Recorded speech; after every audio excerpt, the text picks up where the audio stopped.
Você já parou para pensar que a sua empresa pode estar pagando impostos a mais? O nosso sistema tributário é bem complexo e é comum as empresas pagarem mais do que o devido.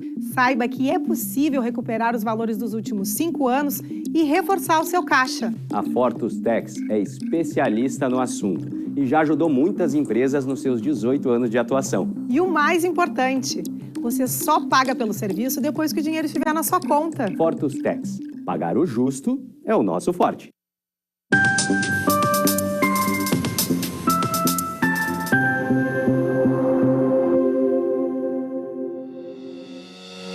Olá para vocês, está no ar o programa Papo Certo de hoje, Papo Imobiliário. Mas tu sabia que aqui no programa tu pode escolher o assunto e também o convidado? Pois é, participa lá nas nossas redes sociais enviando a tua sugestão para a gente. E no Papo Imobiliário de hoje vamos falar sobre o papel do advogado no condomínio, né? E estamos aqui hoje com o doutor especialista no tema, o doutor José Vendrúsculo. Seja muito bem-vindo ao programa. Obrigado. Estamos aqui à disposição da banca aqui, enfim, né, para responder aquilo que for pertinente. Né? Seja muito bem-vindo. E outra coisa que eu quero lembrar vocês, hein? Todo o Rio Grande do Sul assiste o Papo Certo através dos principais canais digitais e também do YouTube e do Facebook, que tu já pode chegar lá e compartilhar. Agora nós vamos fazer um rápido intervalinho, já voltamos.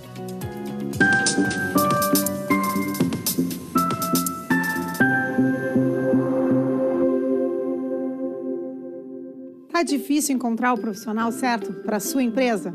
Precisa de alguém detalhista para aquela vaga no financeiro? Quem sabe um criativo para o marketing? Ou ainda, alguém focado em resultados? A Fortus RH utiliza técnicas de seleção e processos estruturados, realizando entrevistas, aplicando provas e testes específicos. Tudo isso para buscar a pessoa certa para a vaga certa. Fortus RH. Conectar pessoas é o nosso forte.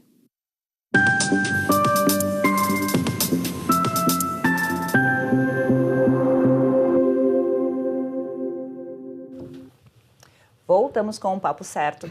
E eu também quero te lembrar que de segunda a sexta, às 20 horas e 30 minutos, estamos aqui para trazer mais informações e esclarecimentos para vocês. Então já vamos para a primeira pergunta, doutor José Vendrúsculo. Por que o advogado é importante na administração do condomínio? O advogado, como qualquer outro profissional, ele exerce uma atividade de assessoria jurídica, porquanto ele é fundamental numa gestão transparente e de forma substanciosa ele colabora para os clientes que são os condôminos. Ao fim e ao cabo, o síndico representa o condomínio e quem é o destinatário daquele serviço são os condôminos. Porquanto, é fundamental, então, que tenha uma assessoria técnica na pessoa de um profissional da advocacia. Até porque as demandas no condomínio judiciais tem muitas, né? São inúmeras as demandas. Veja bem, um condomínio, muitas vezes, a gente não se dá por conta. Tem empregados, tem contratos, prestações de serviço, de portaria, de segurança, de vigilância, os próprios equipamentos que compõem as filmagens, né?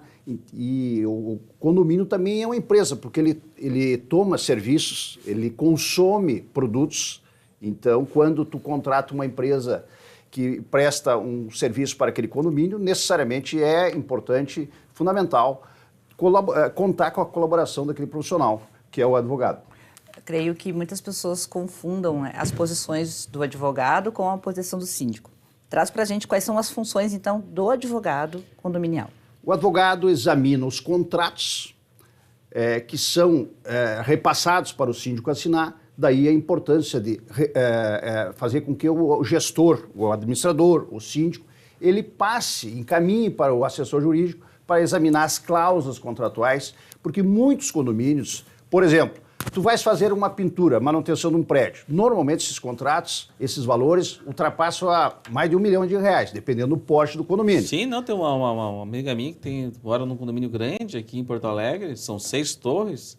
Somente o serviço de pintura foi R$3,5 milhões de reais. Então imagina a importância de ter um contrato bem feito, né? Exatamente. A preocupação do síndico ao assinar um contrato deste naipe, desta envergadura, desse valor, é é importante sim contar com a colaboração de um profissional da advocacia, que ele vai examinar as cláusulas, a forma de pagamento, quais os serviços que serão objeto da execução desses serviços, por exemplo, de manutenção, de pintura, a idoneidade da empresa, como é que vai ser a forma de pagamento.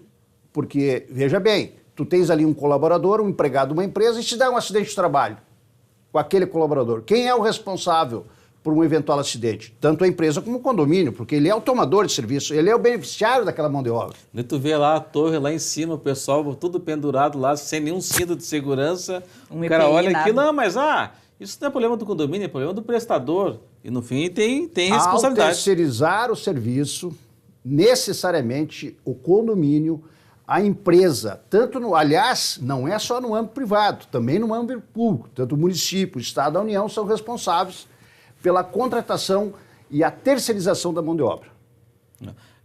Doutor José Vendrúsculo, e como é que o papel, se o advogado também pode assumir essa questão da inadimplência, né, do número de pessoas que às vezes eventualmente tem um número que às vezes acaba impactando bastante no orçamento do condomínio, que é a inadimplência. O advogado da área do condominial também ele pode exercer esse papel de fazer essa cobrança tanto na via administrativa como na via judicial? Pontualmente, muito perfeito a tua pergunta, João. Eu quero dizer que a inadimplência, ela não é só no mercado do dia a dia das empresas, do comércio, mas também do condomínio. E veja bem, na medida em que um condômino, um ou mais condôminos, deixa de pagar, ele onera os demais. Daí a importância do síndico adotar algumas providências. Nós, particularmente, recomendamos que a administração do condomínio faça aquela cobrança, aquele convite amistoso para o inadimplente, o condômino, pelo menos os primeiros meses, 1 ou 2 meses. Não havendo êxito, tu repassa para o profissional que está habilitado e ele sim vai fazer aquela cobrança administrativa e se não obter êxito, necessariamente tem que ingressar com uma demanda judicial. Mais ou menos, em síntese, seria isso. Chegou uma pergunta aqui através da nossa audiência que vem a somar com o que eu tinha comentado sobre a questão do papel do síndico e do advogado. Então vamos lá. Cabe ao advogado condominial mediar conflitos entre os condôminos, aplicando o direito no caso em concreto? Muito boa pergunta, Samanta. Vejas bem, o profissional, ele é um técnico, como eu disse no início. Ele está habilitado para mediar esses conflitos que são inerentes à natureza humana. O condomínio é uma copropriedade, é de 2 ou mais pessoas que residem naquele ambiente e necessariamente, infelizmente, é da nossa natureza, geram conflitos. Os conflitos abrangem tanto entre condôminos, ou condôminos e administração, ou até mesmo condôminos contra servidores, colaboradores do condomínio. E nós temos exemplos cruciais nesse aspecto. Daí a importância, sim, do profissional, com aquela maturidade, com aquele conhecimento, assegurando o contraditório e ampla defesa, sempre buscando aproximar as partes para evitar litígios, porque um litígio na justiça sempre onera o ambiente, o convívio daquele condomínio. E também onera financeiramente aquele condomínio. Então, tem que buscar aproximar. E os síndicos, primeiro, ele se vale da sua experiência, se não tem êxito, nos convoque lá para que a gente possa fazer essa mediação de conflitos. E isso a gente faz com muita frequência. Porque então um processo judicial geralmente é um processo um pouco mais longo, né, também? O processo na justiça, pessoal, a gente tem que evitar. Cabe ao bom administrador, o bom profissional, ele deve evitar levar até tudo na justiça. Nós temos, infelizmente, nós somos muito beligerantes. Isso é da natureza do gaúcho. Nós temos que evitar isso aí. Temos que buscar a temperança, aquele convívio fraterno e harmônico que deve nortear as nossas relações. Isso é evolução, isso é diálogo. Isso nós temos que buscar essa transparência, esse bom convívio nos ambientes condominiais. Você estava falando da questão, nós estamos falando de conflitos, né? E um momento em que também gera bastante conflito no condomínio é na hora da assembleia, né? Que tem pontos de vista divergentes e que deve prevalecer o diálogo, nem sempre às vezes se consegue. E como é que o advogado pode estar participando desse momento para que as coisas fluam de uma maneira mais tranquila? A Assembleia, eu advogo praticamente há 30 anos e há muitos anos participo desses encontros, dessas reuniões. A Assembleia é um momento solene, né? De regra, os condomínios devem convocar uma Assembleia Geral Ordinária anualmente. poderá vir assembleias gerais extraordinárias para aprovar, por exemplo, a contratação de uma empresa de pintura, onde o valor é extenso. Aí a importância do profissional estar presente. E uma das nossas atividades lá no escritório é ir até as assembleias e orientar, assegurar a ampla defesa, assegurar com que a assembleia oportunize para que todos os condôminos, né, possam participar. Então, até para esclarecer também a questão da legislação, né, que tem dúvida, isso pode fazer, isso não pode fazer. Não, olha só, conforme o Código Civil, isso não pode. Sim. Começa desde o edital. A nossa atuação, o João e Samantha, ele começa desde o edital, a confecção do edital. Qual o tópico, qual a pauta da ordem do dia. Então tem que saber exatamente convocar, o quórum necessário, né? E começa desde daquela convocação. Aquele edital passa pelo escritório, nós orientamos o síndico, se faz ali, e depois no dia a gente está lá presente para atuar, orientar e dar aquela segurança jurídica nas decisões assembleárias, porque o que acontece? Se, por exemplo, se faz uma decisão, se delibera um tema que não preencheu o quórum ou não foi devidamente feito o edital, pode comprometer a decisão. Então é uma perda financeira, perda de tempo, daí a importância desse profissional devidamente qualificado e com aquela postura de assegurar a transparência e a legalidade dos atos no ambiente condominial. Já em relação aos contratos com os prestadores de serviços, quais são os cuidados mais importantes? A primeira coisa, muitas vezes, eu já tive experiências, muitas vezes, a primeira coisa o Joãozinho lá, com o devido respeito. Né? Sempre o João, sempre o João. Mas também tem o José. Aí o José chega lá, conversa com o síndico e apresenta aquele contrato, aquela minuta, aquela proposição, não se sabe nem quem é o representante. Daí a importância do contrato social da empresa, aquele que está propondo, está querendo oferecer seu serviço. Então começa ali o nascedouro. E depois, evidentemente, preenchido esse requisito, se examina os outros quesitos que estão ali inseridos naquela minuta daquele contrato. Por isso é fundamental a importância e a participação desde o nascedouro, desde o início do profissional, o advogado. Essa é a questão importante do contrato, né? Porque esses dias um cliente veio no escritório e falou que estava com um problema das placas solares, que o consumo, a economia prometida não estava sendo respeitada, não estava sendo atingida. E daí encaminhamos o contrato para um advogado, né, que não foi visto na época da contratação, que não tinha uma série de promessas que tinham sido feitas verbalmente não estavam contempladas no contrato. E esse é outro problema. Por isso, então, João, quando se faz aquela apresentação, também, aí seria exagero da minha parte, mas não é. Se tu vai assinar um contrato de um valor extenso, já convoca o teu assessor técnico, o teu advogado, para acompanhar com aqueles clientes, aquelas propostas, já desde aquele nascedouro, já saber exatamente, tá, mas tu me vendeu isso, tu me disse isso, mas o contrato não retrata aquilo que nós conversamos. Daí, mais uma vez, a importância do... Geralmente o fornecedor ele quer assinar o quanto antes. Mas é importante essa cautela e esperar um pouquinho mais para ter essa segurança, né?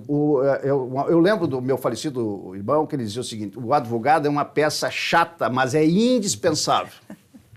Pessoal, a gente tem mais uma interação aqui da nossa audiência para vocês entenderem como funciona. Todas as segundas-feiras no Instagram do Papo Certo é postado todos os nossos convidados da semana. Então, quem acompanha lá já envia as perguntas antes. E essa aqui é bem polêmica, hein? Recentemente, um morador de um condomínio esfaqueou um porteiro no centro da capital. Neste caso, se ficar provado que o autor do fato praticou o crime, quem responde por essa agressão? O condomínio ou o autor do fato? Essas perguntas são bem... É polêmica mesmo. São polêmicas e bem elaboradas. Veja bem, o servidor, o colaborador, o porteiro que está lá na linha de frente, ele é empregado do condomínio. Por óbvio que tem uma relação jurídica, relação de dependência, né? Então, na medida em que este empregado acaba sendo lesado, agredido na sua integridade física e na sua honra, por óbvio, o empregador é responsável. Então, esse caso aí é uma lástima, né, que ocorreu, de fato, foi ali no centro da capital, onde a gente está estabelecido, e a administração adotou todas as providências, mas a responsabilidade sempre de qualquer prejuízo, dano que o empregado vier a ocorrer, a sofrer no ambiente laboral é do empregador. Nada obsta que aquele empregado, aquele colaborador, maneje uma ação contra o autor do fato. E nesse sentido é importante, então, ele contratar, desde logo, um advogado criminalista e um civilista para propor uma ação de indenização civil contra este lamentável autor, né, que é um episódio triste, porque isso aí não é corriqueiro, mas ocorreu, né, e é lastimável, é lastimável. Doutor José Vendrúsculo, mais uma pergunta.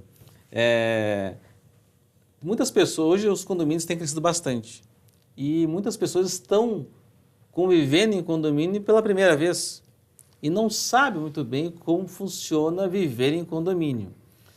Por exemplo, né, quem está nos assistindo tem dúvida, começou a morar no condomínio agora, pergunta, se a pessoa ficar inadimplente por um certo período, que eu não sei qual, também você vai nos responder, ficar inadimplente, ela corre o risco de perder o imóvel? A tua pergunta, elas são duas questões. Primeiro, normalmente, João, muita gente residia em casas, né? E eles não estão habituados ao condomínio. Condomínio, nós temos obrigações, deveres, e é um verdadeiro exercício de cidadania residir no ambiente condominial. Agora, infelizmente, ou felizmente para a massa condominial, aquele que deixa de pagar, ele sofre sim o risco da perda do próprio imóvel. A lei Bem de Família 8.009, desde 1990, ela já preconiza, dispõe que o não pagamento da dívida condominial acarreta até a perda do único imóvel. São exceções, são poucas exceções, por exemplo, fiador, pensão alimentícia, mas obrigações deixadas de pagar no ambiente condominial pode sim acarretar. Evidentemente que isso é um caso extremo. Então, cabe... Daí a importância, na tua pergunta anterior, que tu falavas, o advogado começar desde logo, fazer aquela cobrança extrajudicial para não desaguar lá na justiça e por uma infelicidade aquela pessoa venha a perder o próprio imóvel. Isso não é uma coisa rápida também, vamos supor que a pessoa esteja passando uma dificuldade momentânea, está desempregado, está passando por um problema de saúde e fica aí atrás do condomínio por um curto espaço de tempo. Não é um caso de perder imóvel, até para o pessoal que está assistindo não ficar preocupado demais também. Eu né? acredito, claro, evidentemente. Preocupado sim, mas não a ponto de daqui a pouco... Não, e é verdadeiro. É verdadeiro. João, eu mesmo fui síndico e tive situações pontuais, assim, o síndico ele tem que viver o dia a dia do condomínio. Então ele sabe, por exemplo, o João, a Maria, o José estão com indébito, é uma situação excepcional. Então o que ele vai fazer? Vai procurar aquele condômino. Olha, meu irmão, você está devendo, se assim nós entendemos a situação, quem sabe vamos fazer um parcelamento aí para não alongar ou até mesmo repassar para o advogado, que tem despesas, né? Passa para o advogado, cobrança extrajudicial, 10%. Judicial é o que vier a ser fixado pela justiça, então onera. E tem a incidência de juros de 1%, a variação de IGPM, mais a multa legal de 2%. Então, claro, ninguém vai deixar de pagar porque quer.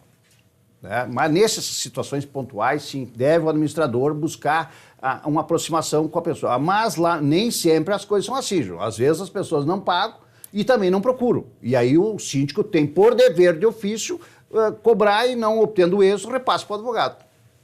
Pessoal, o Papo Imobiliário de hoje está muito bom. Nós vamos fazer um intervalo de 1 minuto. E aí vocês têm tempo de já mandar aquele WhatsApp aqui para a gente, para o doutor responder então. Já voltamos. Mas é um tema chato, né? Eu digo assim...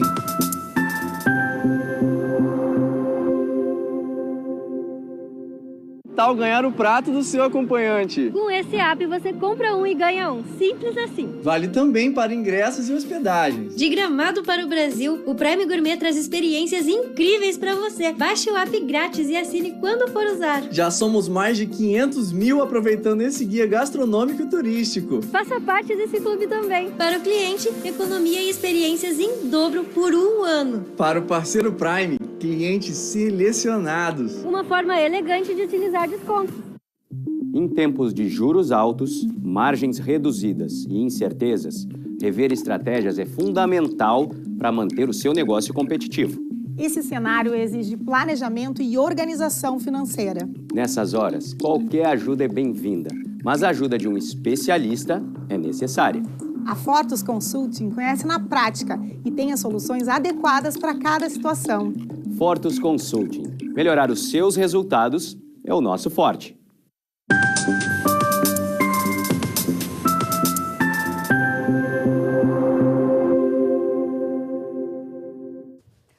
Como vocês já sabem, sexta-feira é dia de papo imobiliário aqui. E hoje nós estamos falando sobre as atribuições do advogado condominial. Bom, primeira pergunta do bloco para o doutor José Vendrúsculo, né? Se os condomínios é muito comum fazer a terceirização de serviços, né? O exemplo de portaria, entre outros, né? É comum a terceirização de serviços, e daí a importância dos cuidados, porque toda prestadora de serviços, de regra, ela consta ali que a responsabilidade do pagamento do salário e demais encargos é da contratada. Porém, o contratante, o condomínio, ele responde de forma subsidiária, à luz do enunciado 331 do TST. Aliás, e também não é só nas empresas privadas, não é só nos condomínios, João. É também no município, no Estado, na União, que há uma responsabilidade subsidiária. Então, é fundamental com que o síndico, ao contratar uma empresa, não olhe somente o custo, não só o preço, mas a idoneidade da empresa. Se é uma empresa séria, que está atuando no mercado e cumpre religiosamente com as suas obrigações. Muitas vezes, eu sempre recomendo para os condomínios assim, peça uma planilha de cálculos, se de fato ele consta ali os valores devidos. Sabe que até um tempo atrás eu estava procurando uma sala comercial para comprar e fui olhar um imóvel aqui na Padre Chagas, em Porto Alegre, e obter informações sobre o condomínio, né? E no fim o valor do condomínio na época era R$1.000 mais caro, porque a antiga empresa de portaria não pagou os seus funcionários e o condomínio foi na justiça, perdeu e teve que pagar todas as despesas trabalhistas de rescisórias desses trabalhadores, porque fundo de garantia, INSS, aviso prévio, e por isso que aquele condomínio estava sofrendo nas suas finanças, e todos os condomínios, com valores elevados de condomínio por causa dessa questão de processo trabalhista. A terceirização sempre é um risco, mas é um bem, é uma coisa necessária para o administrador, principalmente condomínios grandes, onde se impõe a terceirização do serviço e, evidentemente, cabe ao administrador, o síndico, monitorar o comportamento, se a empresa efetivamente está cumprindo com as suas obrigações. Solicitar comprovantes também, né? Recibos, tal. Mas, mesmo assim, no final, não inibe, não afasta o risco do condomínio. Recentemente, nós tivemos uma empresa grande que decretou a autofalência e agora está gerando prejuízo para os nossos clientes, que estamos atuando ali, mas é inevitável os prejuízos, são inevitáveis, lamentavelmente. O nosso telespectador que enviou a mensagem antes comentando sobre o esfaqueamento do porteiro, ele mandou uma outra mensagem aqui dizendo assim, ó, também recentemente uma imobiliária na capital também foi alvo da Polícia Civil por se apropriar do dinheiro dos condomínios. Isso ocorre com frequência?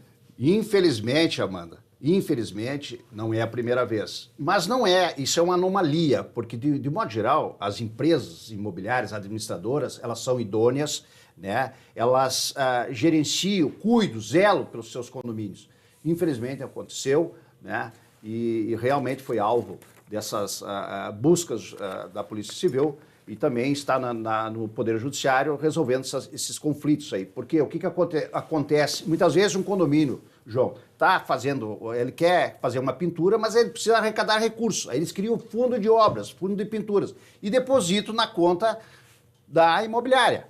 E aí chega um determinado momento, o que aconteceu, né, com outra empresa anterior, também sólida, que na época existia, aconteceu de que ela fechou repentinamente, ou não tem aqueles recursos no caixa. E vai lá o condomínio contratar, não consegue contratar porque aquele dinheiro não está mais à disposição. Infelizmente, Amanda, é uma situação atípica, mas não é normal. É atípica, mas quando acontece, causa muito prejuízo, né? E esse caso foi muito falado, realmente. Falando sobre, dando continuidade nesse assunto, né? O senhor comentou agora do fundo de obras, né? Que os condôminos fazem um fundo, uma reserva financeira que é debitado junto com o seu condomínio para futuras obras, né? Para reduzir esse risco, teria o condomínio condições de abrir uma conta bancária em seu nome para poder ter um pouco mais de segurança nesse caso? Tem, existe sim. Basta o síndico levar a sua convenção e a ata devidamente registrada, ambos esses documentos, e lá pode abrir sim a conta em nome do condomínio, né, para que ele aquele valor que está sendo arrecadado mensalmente para aquele fundo se deposite para aquela finalidade. Então, não necessariamente que o condomínio possa deixar numa empresa imobiliária. Ele mesmo pode abrir uma conta desde que o condomínio esteja devidamente regulamentado, ou seja, tem convenção registrada e a ata devidamente registrada. Eu faço um porém aí que, para o manuseio, a operacionalidade desta conta, se fixe na ata da Assembleia que não somente o síndico vai gerir aquela conta, e sim também um membro do Conselho, né? São mais pessoas, porque eu também já tive casos que, lamentavelmente, alguns síndicos, em determinado momento, desviaram aqueles valores. Então tem que ter todo o cuidado, é importante sim. É aquilo que eu sempre digo, é que nem um mecânico. Tem que ter um mecânico de confiança. O advogado é fundamental numa ótima gestão, principalmente para aqueles que recebem o serviço, que são os condôminos, ao fim e ao cabo. Nós da Fortis Audit, que é também uma empresa de auditoria, ela faz muita auditoria em condomínios, e eventualmente somos solicitados para fazer laudos de auditoria e eventualmente se deparamos com as situações em que há desvios, né, no dia a dia desses fundos. Né? O desvio de conduta não é só no âmbito público, também no âmbito condominial, que alguns destoam, ou seja, em vez deles fazem uma má gestão, né? E aí a Assembleia chega no momento da prestação de contas, a Assembleia fica em dúvida e não aprova, e ao mesmo tempo resolve contratar o João, né, para que se faça uma auditoria. E ali você percebe que efetivamente ele exorbitou do mandato, ou seja, ele gastou além do devido, né, ou arrecadou o valor e não deu o destino correto. Portanto, e aí se maneja uma ação de exigir contas e que pode até comprometer o próprio imóvel do síndico. Eu já tive situações pontuais no passado onde nós fizemos essa ação e em determinado momento, quando distribuímos a ação, o síndico anunciou a venda do imóvel. Aí nós entramos com a cautelar, tornando indisponível aquele imóvel. E esse síndico, lamentavelmente, veio a falecer. Depois a gente fez um acordo com os herdeiros, mas foi cumprido religiosamente o valor que foi estabelecido pela Justiça. Não, às vezes, mas é feito saques da conta do condomínio e não é nem feito nem nota fria existe. Realmente é um saque, a pessoa teve um problema financeiro. Bom. Enfim, passou, né? Eu ia fazer mais uma pergunta, o José nem deu tempo. Te agradeço, então. Quero agradecer pela presença aqui. E o programa, eu vi que é um programa bem participativo, né? E perguntas contundentes. E se surgir outra oportunidade, a gente está aqui presente. Muito obrigado. Com certeza, porque ficaram muitas perguntas e com certeza o pessoal de casa também tem muitas dúvidas, né? Então, agradecemos a audiência, né? E lembrando que o programa vai ser revisado também amanhã às 7h30 da manhã. Bom, pessoal, na segunda-feira, neste mesmo horário, vamos receber o vice-prefeito de Canoas, o Dr. Nedir de Vargas. Então, vocês são nossos convidados. Esperamos a todos.